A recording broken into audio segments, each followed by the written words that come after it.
사도행전 2장 1절로 17절입니다. 신약성경 188페이지.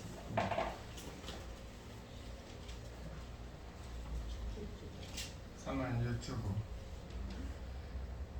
자, 사도행전 2장 1절을 제가 먼저 읽습니다. 오순절 날이 이미 이르매 그들이 다 같이 한 곳에 모였더니 호련히 하늘로부터 급하고 강한 바람 같은 소리가 있어 그들이 앉은 온 집에 가득하며 마치 불의 엿처럼 갈라지는 것들이 그들에게 보여 각 사람 위에 하나씩 마이크 안 된다. 임하여 있더니 그들이 다 성령의 충만함을 받고 성령이 말하게 하심을 따라 다른 언어들로 말하기를 시작하니라. 그때 경건한 유대인들이 천하 각국으로부터 와서 예루살렘에 머물러 있더니 이 소리가 나매 큰 무리가 모여 각각 자기의 방언으로 제자들이 말하는 것을 듣고 소동하여 다 놀라 신기하게 여겨 이르되 보라 이 말하는 사람들이 다 갈릴리 사람이 아니냐. 우리가 우리 각 사람이 난 곳 방언으로 듣게 되는 것이 어찌 됨이냐. 우리는 바데인과 메데인과 엘람인과 메소포타미아 유대와 갑바도기아 본도와 아시아 부르기아와 밤벨리아 애국과 및 구레네에 가까운 리비아 여러 지방에 사는 사람들과 로마로부터 온 나그네 곧 유대인과 유대교에 들어온 사람들과 그레데인과 아라비아인들이라 우리가 다 우리의 각 언어로 하나님의 큰 일을 말함을 듣는도다 하고 다 놀라며 당황하여 서로 이르되 이 어찌된 일이냐 하며 또 어떤 이들은 조롱하여 이르되 그들이 세술에 취하였다 하더라.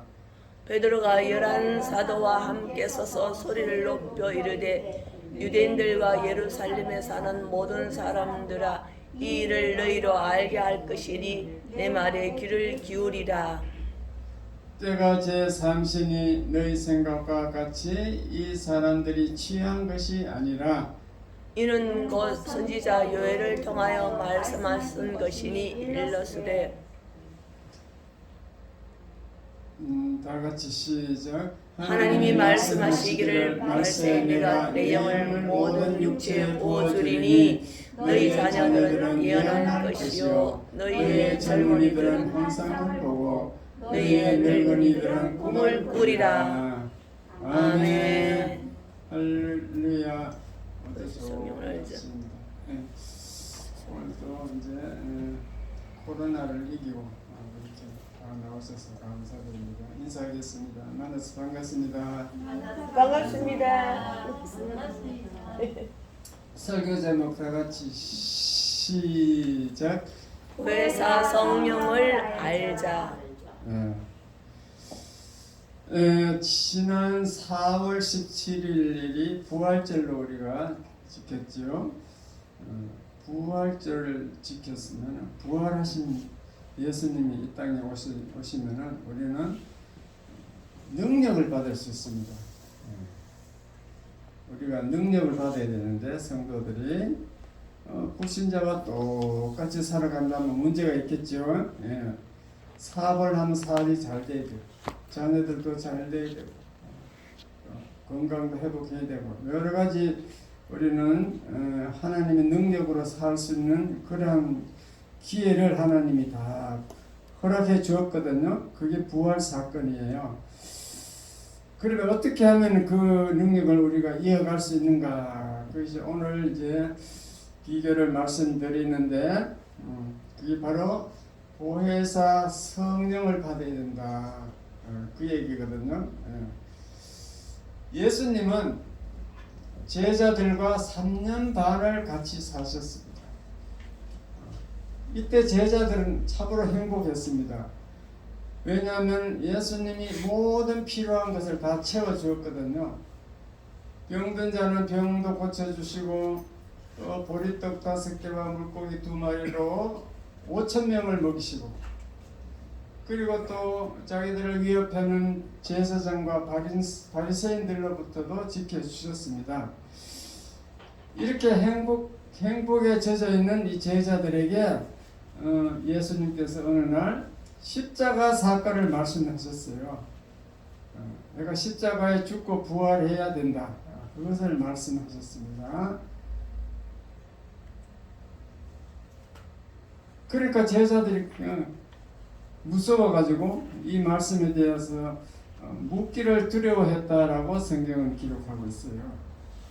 그러나 예수님은 자신이 죽고 부활하여 하늘나라로 올라가면은 나보다 더 좋은 분이 오신다. 그분이 보혜사 성령이다. 이렇게 말씀하셨어요. 보혜사 성령이 오기를 기다리라고 이렇게 말씀하셨습니다. 자, 한번 읽어보겠습니다. 보혜사 성령을 알죠. 1번 시작. 하나님이 인간 육체에 옷 입고 오신 예수님. 하나님이 인간의 육체를 옷 입고 오신 분이 예수님이다 이 말이죠. 2번 시작. 제자들에게 3년 반 함께하며 능력을 행했다. 병 고침, 오병이어, 기적, 표적. 3번 시작. 하나님 나라로 다시 간다. 다시 간다니까 제자들 근심 걱정했다. 근심 걱정. 그런데 예수님은 4번 시작. 다른 보혜사를 약속했다. 다른 성령. 보혜사가 성령이다. 성령은 보혜사, 보혜사라고 하는데 파라크레토스 변호사. 그래서 누가복음 24장 49절에 보면요. 49절 읽어보겠습니다. 시작. 볼지어다 내가 내 아버지께서 약속하신 것을 너희에게 보내리니 너희는 위로부터 능력으로 입혀질 때까지 이 성에 머물라 하시니라. 예수님이 십자가 죽기 전에 제자들 보고 이 예루살렘 성에 머물러 있으라 그랬어요. 머물러 있으면은 위로부터 능력이 입혀질 날이 있다는 거죠. 그게 뭐냐면 아버지께서 약속한 것을 보내는 날인데 그 아버지께 약속하신 그 성령을 보낼 테니까 너희들은 위로부터 능력을 입어. 성령 받으면 위로부터 능력을 넣는다는 겁니다. 능력 입을 때까지 이 성에 머물라 그렇습니다. 그리고 사도행전 1장 8절 시작. 오직 성령이 너희에게 임하시면 너희가 권능을 받고 예루살렘과 온 유대와 땅끝 사마리아와 땅끝까지 이르러 내 증인이 되리라 하시니라. 오직 너희들이 성령을 받으면은 이제 위로부터 능력을 임해가지고 권능을 받는다 그랬어요. 권능을 받아서 예루살렘과 온 유대와 사마리아와 땅끝까지 전도할 수 있다. 선교할 수 있다. 증인이 될 수 있다. 그렇게 예수님이 이제 말씀하셨습니다.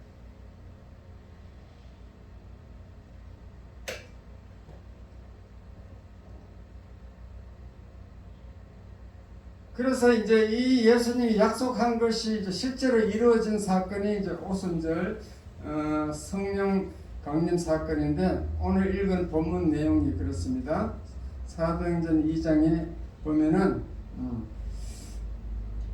이제 이 제자들이 흩어지지 않고 예수님 승천할 때는 500명이 이렇게 모였지만은 갈 사람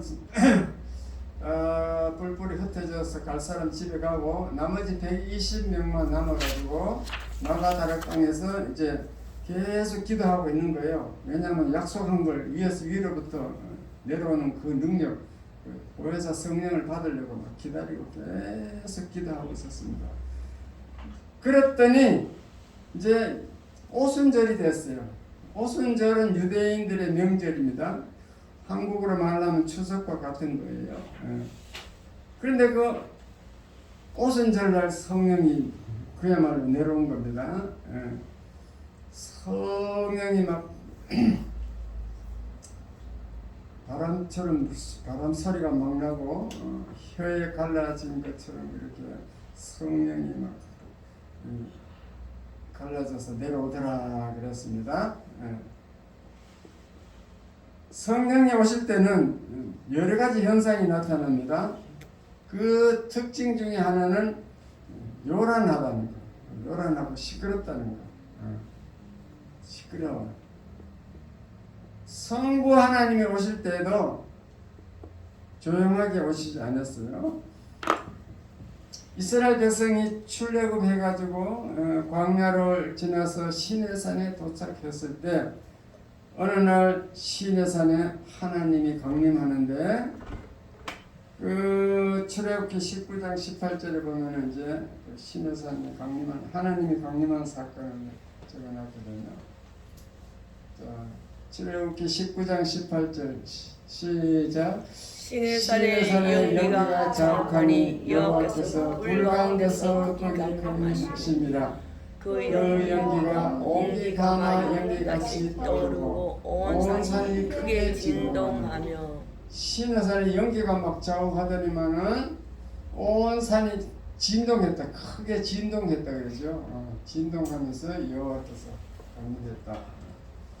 그렇게 하나님이 오시는 것도 그런데 성령도 성령 하나님이시요.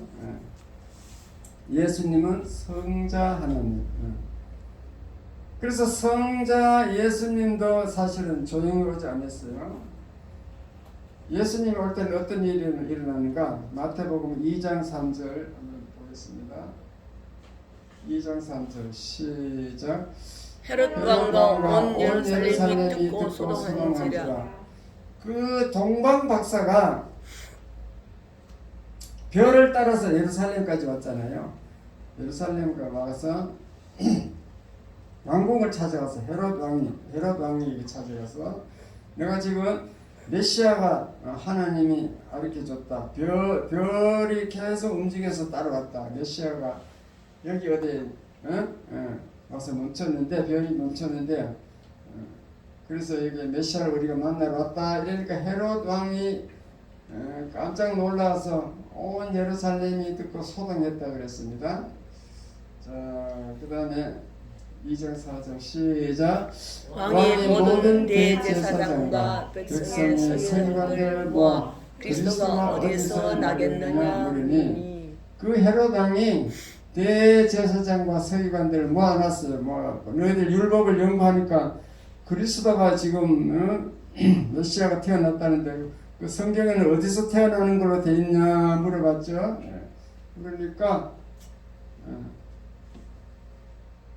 그러니까 이제 대제사장들이 유다 땅 베들레헴입니다. 베들레헴 가르쳐 줬습니다. 그래서 헤롯 왕이 자기의 신변의 위험을 느끼고 그때 당시 태어난 아기 2살의 아기를 다 죽이라고 명령을 했습니다. 이렇게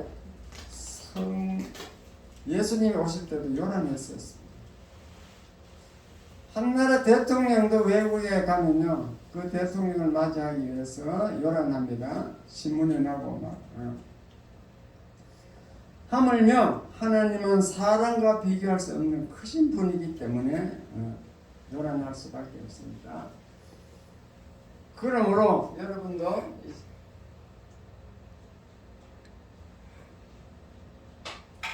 성령 세례를 받으면요 요란하게 돼 있어요. 가만히 있을 수가 없어요.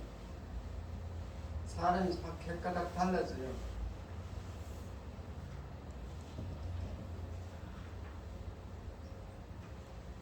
오늘 사도행전 2장 6절에 보면요. 그래서 마가다라 땅에 오순절 성령이 임하니까 이 소리가 나며 큰 무리가 모여 각각 자기의 방언으로 제자들의 말하는 것을 듣고 소동하여 각자 방언을 말하는 겁니다. 그 방언은 오늘날 우리가 오늘날 하는 것은 천국 방언이라고. 무슨 말인지 알아들을 수가 없는데 통역을 해야만 알 수 있어요. 근데 그때 방언은 다른 나라 말을 하는 겁니다. 한국 사람이 미국 말을 하고 일본 사람이 저 아프리카 말을 하고 이런 식으로 각자 다른 나라 말을 하니까 그 나라 사람들은 다 알아듣더라. 그런 현상이 일어났습니다. 어쨌든 성령 받지 못한 사람들은 성령 받는 것을 이상하게 생각합니다. 그러나 성령을 받은 사람은 요란할 수밖에 없어요. 개인이 요란하고 가정이 요란스럽고 교회가 요란해집니다. 여러분 잘 한번 생각해 보셔야 돼요. 내가 성령을 받았는지 안 받았는지, 내가 정말로 변화가 있는지 없는지. 성령이 올 때는요, 두 가지 현상이 일어나요. 하나님을 사랑하는 자의 현상과 하나님을 대적하는 자의 현상. 하나님을 사랑하는 자들은 성령이 임할 때 말할 수 없는 기쁨에 사로잡힙니다.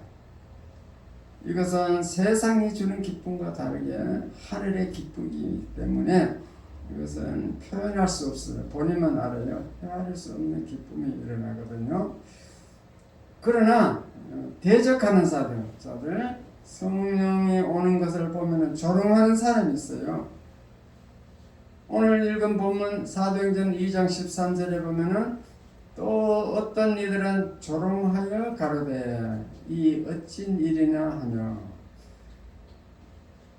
이들은 조롱을 하는데 뭐라고 하냐면 성령 받은 자들을 보고 술 취했다 그랬어요. 술 취했어.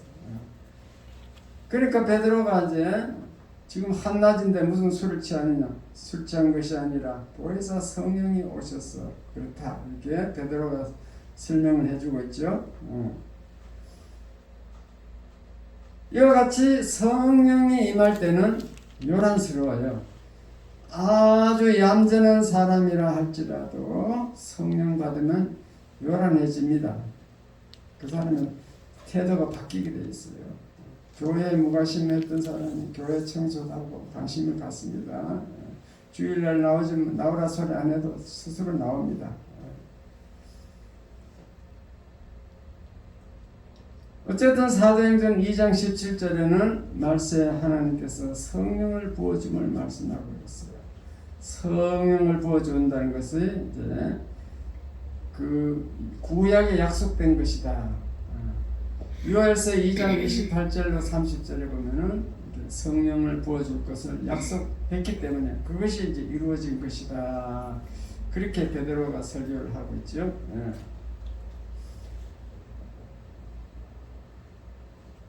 요엘서 내용을 뭔가 하면요, 구약에 있는 요엘서는 이스라엘 백성이 왜 망했는가 설명을 하는데, 하나님은요 이스라엘 주변에 강대국을 배치해놔요. 역사적으로 쭉 보면 처음에 애굽이 있고, 그 다음에 바벨론이 있고, 아수리아가 있고, 메데바사가 있고, 헬라가 있고, 로마가 있고, 역사적으로 쭉 강한 나라가 이스라엘 군방에 계속 나타납니다. 왜 그렇게 하느냐면은 그 강대국을 통하여 이스라엘이 범죄를 하면은 징계해 하는 거죠. 막대기로 쓰는 겁니다. 징계하기 위해서. 이스라엘 백성이 범죄하면은 하나님을 안 믿고 우상 숭배하고 하면은 강대국이 쳐들어가.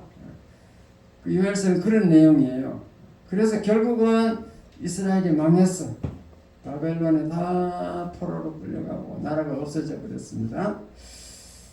그런데 요엘서 이제 마지막에 보면은, 그러나 하나님은 이스라엘 백성을 범죄해서 징계했지만도 너희들이 회개를 하면은, 회개한다면은 다시금 용서하시고 회복시켜 주겠다.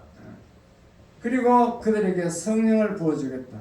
그것이 요엘서 2장 28절에서 30절 말씀입니다. 그러므로 저와 여러분도 성령을 회개해서 용서받은 자에게 주어지는 하나님의 선물인 줄 믿으시기 바랍니다. 아멘. 성령 받는 비결은 회개예요. 이때까지 일평생 잘못 살았던 것을 하나님 앞에 다 알아야 돼. 죄와 허물을 다 알아야 돼. 그것이 기본 조건이에요. 그러면 성령이 임하는 겁니다. 성령.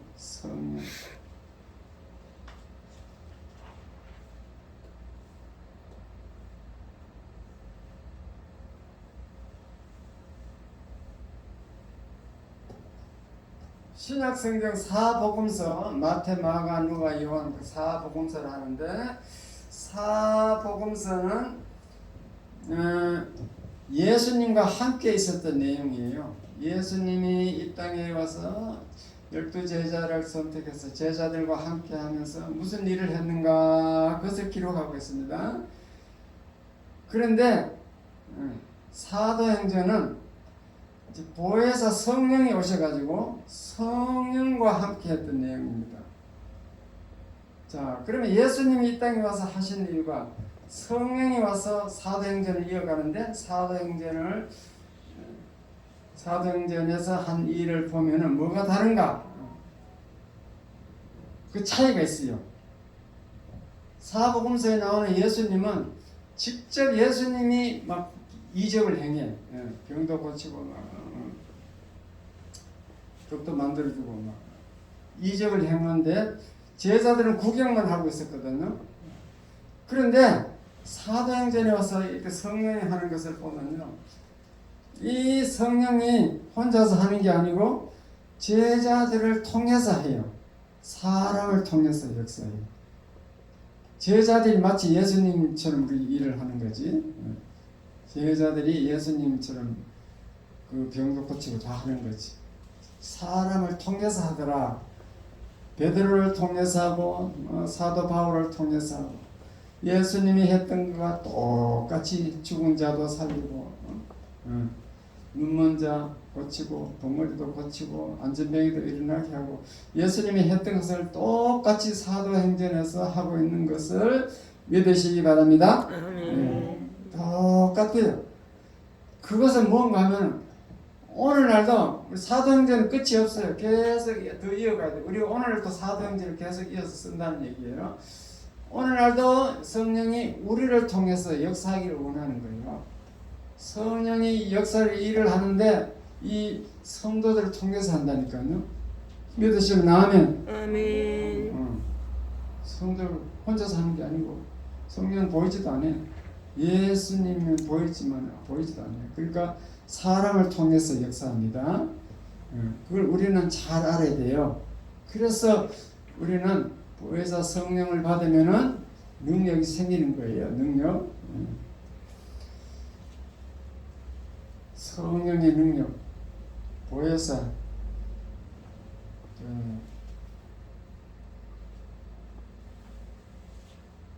보혜사 성령. 보혜사는 이제 헬라어로 파라크레토스라는 뜻인데 파라 곁에서 크레토스 도와주는 사람이다 그래요. 그래서 가장 알기 쉬운 말로 하면 변호사와 같은 역할을 한다고 보면 돼요. 변호사는 곁에서 도와줍니다. 재판장에 가봐요. 재판장에 가면 재판장이 또 앉아있고 그 다음에 변호사가 또 있고 검사가 또 앉아있어요. 근데 이 검사는 어쨌든 이 죄인을 이 사람이 죄를 막 파가지고 죄를 막 연구해가지고 그 사람이 무슨 죄를 지었는가 다 고발하는 게 검사예요. 근데 변호사는 이 죄인을 변호해 주는 사람이에요. 변호해 주는 거.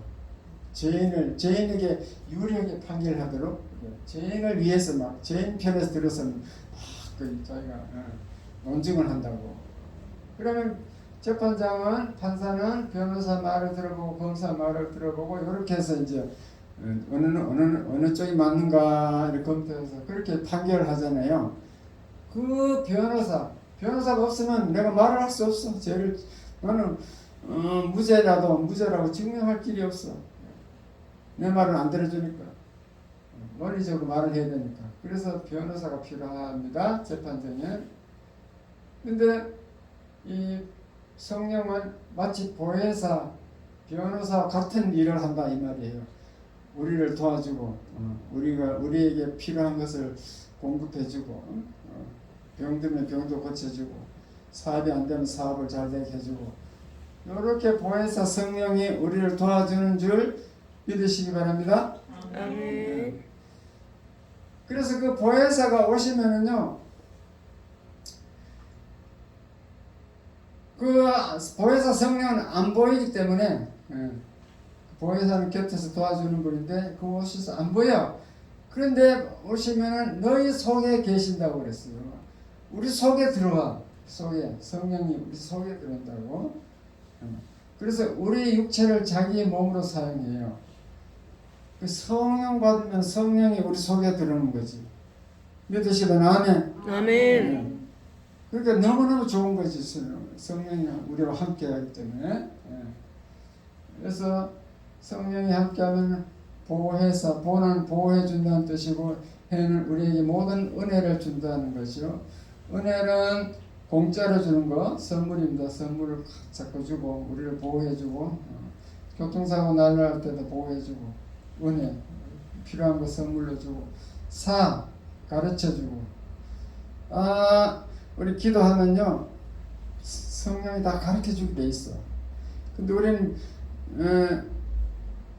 둔감해서 그 성령 음성을 못 들어 그런데 이렇게 기도하면요 반드시 성령은 우리에게 이 순간적으로 탁탁 떠오르게 만들어 우리 생각을. 그 가르쳐 주게 돼 있다니까요. 우리 둔해서 그것을 캐치 못하고 자꾸 자기 생각만 자꾸 인정하려고 그러는데 순간적으로 딱 떠오르게 만듭니다. 믿으시면 아멘. 아멘. 여러분 기도를 안 해보니까 뭐 알 수가 있나. 기도를 해봐야 뭐 떠오르는지 뭔지 알 수 있지. 어쨌든 그 우리 속에 들어왔기 때문에 가만히 있지 않아요. 우리가 필요한 거 하나는 가르쳐줘. 야 내일 누구를 만나면 되겠다. 가르쳐줘요. 예를 들어서 윤윤희 집사님이 사업이 잘 안 돼서 그거 너무 좁고 요즘에는 그게 안 된다. 요즘 젊은이들이 요즘은 그렇게 하면 안 되고 옛날식 옛날 그 백반 그거는 안 되고 젊은이식으로 어떻게 좀 다른 데 가서 넓게 하든지 해서 젊은이가 좋아하는 걸로 한번 바꿔보라 이런 생각이 떠오르게 한다 이 말이에요. 그 떠오르면 하나님이 딱 지시하면 과감하게 집행 실행해야 돼. 응? 아무리 가르쳐주기 해도 믿음이 행함이 없으면 실행을 안 하면 아무 소용 없어요. 우리가 행해서 내가 쉽지 하나님이 가르쳐 준 대로 이렇게 실행을 할 때 그 현장에서 인간을 통해서 나에게 지혜를 주고 이렇게 해서 모든 것이 이루어 나가는 거예요. 계속 기도만 하고 그냥 손도 까딱 안 해. 하나님은 뭐 500이요 뭐 하늘에서 막 만나를 내려주는데 뭐 가만히 있어도 하나님 주시겠지. 그러면 안 돼. 보혜사 성령은 오늘날 우리 속에 있는데 우리를 통해서 자기의 그 역사를 펼치기를 원해. 사람을 통해서 펼친다고. 이해가 됐으면 하면 아멘. 그러니까 저희가 뭘 해야 돼 하여튼 간에 남의 병을 고치려면 남에게 막 기도하고 막 기도 한 번 해서 안 되면 막 계속 가서 막 기도하든지 뭐 이렇게 해야 된다는 거지. 자기 일도 마찬가지로 스스로 계속 기도해서 옳은 생각대로 하나님 가르쳐 준 대로 이렇게 행하고 그렇게 하면은 다 성공하게 돼 있어요. 근데 막 가만히 있으면 안 되게 돼 있습니다. 어쨌든 간에 보혜사 성령이 우리에게 온다는 것은 너무너무 큰 선물입니다. 선물. 그래서 그 성령을 받아야 돼. 성령. 너희들은 이때까지는 물로 사도행전 1장 3절에 나오죠. 물로 세례를 받았습니다만 이제는 앞으로는 성령으로 세례를 받아야 돼. 그게 성령 세례, 성령으로 받는다는 거예요. 그 성령 세례가 계속 반복적으로 일어나는 것을 성령 충만이라고 해요. 성령 세례 받을 때 막 방언을 하고 막 어떤 사람은 막 몸이 뜨거워서 뒹구는 사람도 있고 막 여러 가지 사건이 일어나요. 몸이 막 떨리는 사람, 막 진동하는 사람, 그러한 사건이 계속해서 일어나면 성령 충만 상태가 되어서 그렇습니다. 그러면 이제 능력이 나타납니다. 자, 8번 읽어보겠습니다. 시작. 성령 세례는 요란하며 시끄럽게 온다. 출애굽기 19장 18절, 마태복음 2장 3절. 아까 읽어봤습니다. 9번 시작. 성령이 올 때 두 가지 현상, 기쁨과 대적. 기뻐하는 사람이 있고 대적하는 사람이 있고 비웃는 사람이 있고 그렇습니다.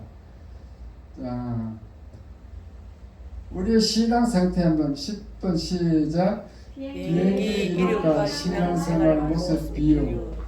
첫 번째 기지에 머무르, 두 번째 활주로로 달리는 것, 세 번째 땅에서 뜰 때, 구름이 고도를 날 때. 우리 신앙생활을 비행기가 이륙하는 걸 비유해서 설명하면은 이렇습니다. 첫 번째는 이제 기지에 머물러 있는 겁니다. 기지에 가만히 있으면은 비행기는 나는 게 목적인데 날지도 못하고 가만히 있으면 아무 일도 못하잖아요. 그와 마찬가지로 우리 신앙생활도 그냥 자기 생각, 자기 이성에 갇혀가지고 아무것도 안 하고 가만히 있는 사람, 전혀 발전이 없어요. 내가 뭘 하겠나, 나 돈도 없고 아무것도 없어, 할 수 없어. 이렇게 자기 생각에 머물러서 가만히 있는 사람은 이제 기지에 머무르는 거예요. 머무는 거. 근데 조금 움직일 수가 있어요. 움직이는 거. 비행기 기지에서 나와서 이제 두 번째는 활주로를 달리는 겁니다.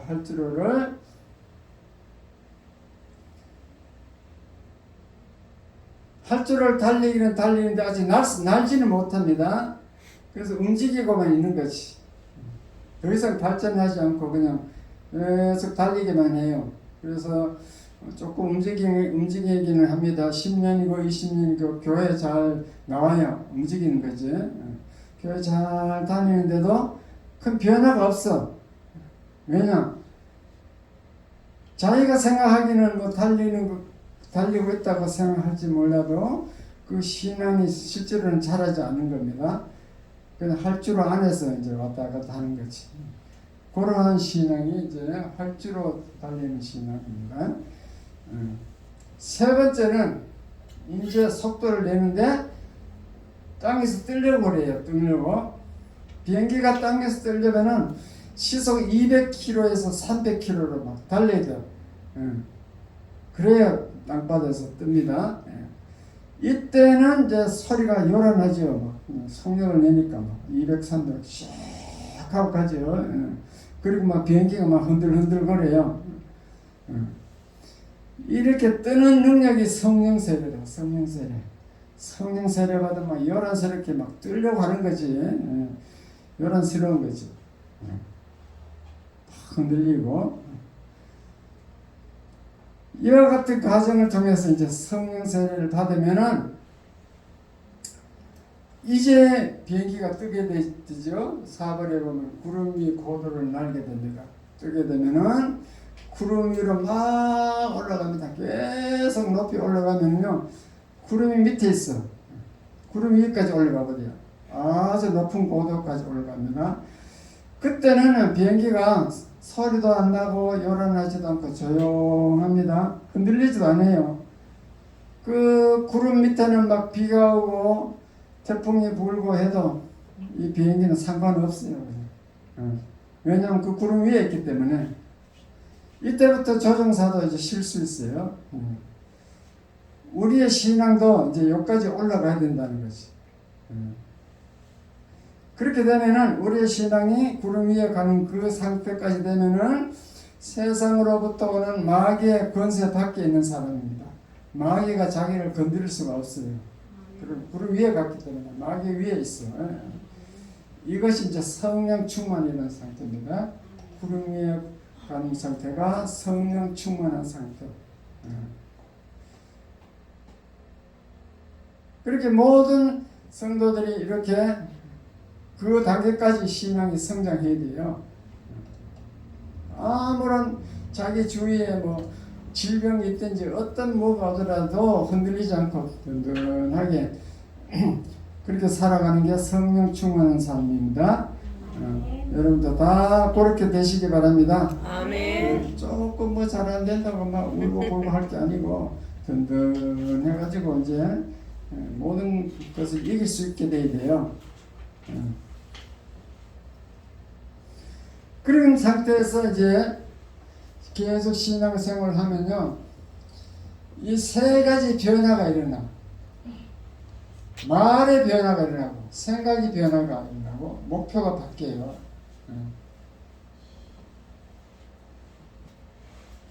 사도행전 2장 17절, 2장 17절 한번 다시 읽어볼까요? 자, 사도행전 2장 17절. 자, 읽어보겠습니다. 시작.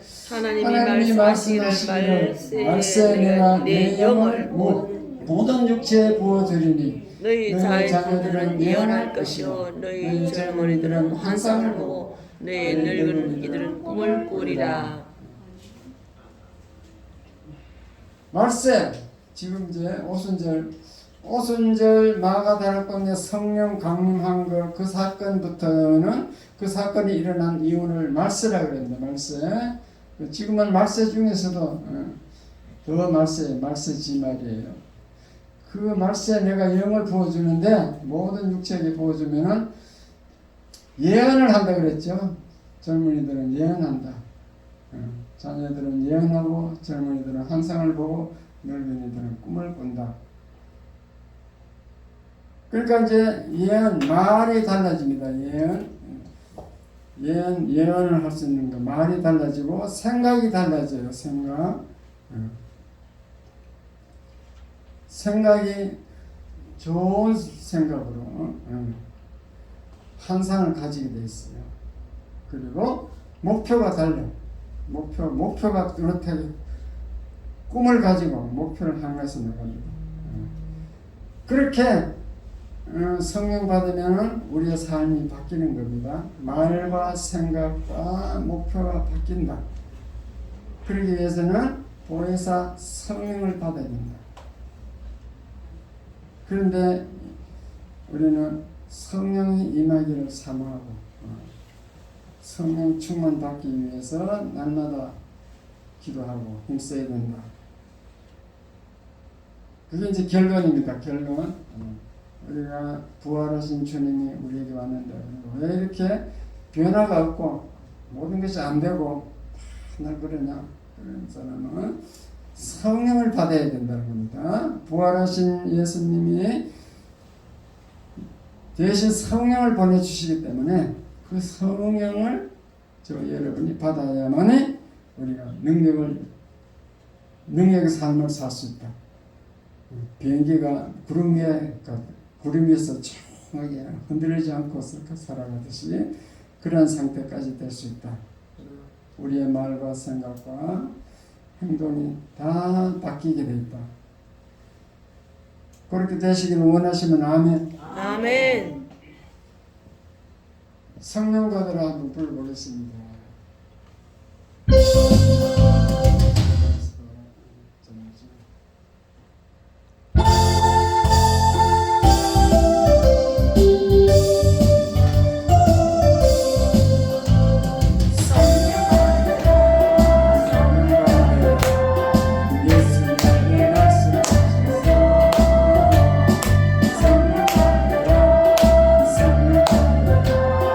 예수 내게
말씀을 들었으니까 기도해야 됩니다. 성령 받으려면 말씀을 자꾸 듣고 기도 자꾸 하고 이렇게 안수도 받고 이렇게 해야 되거든요.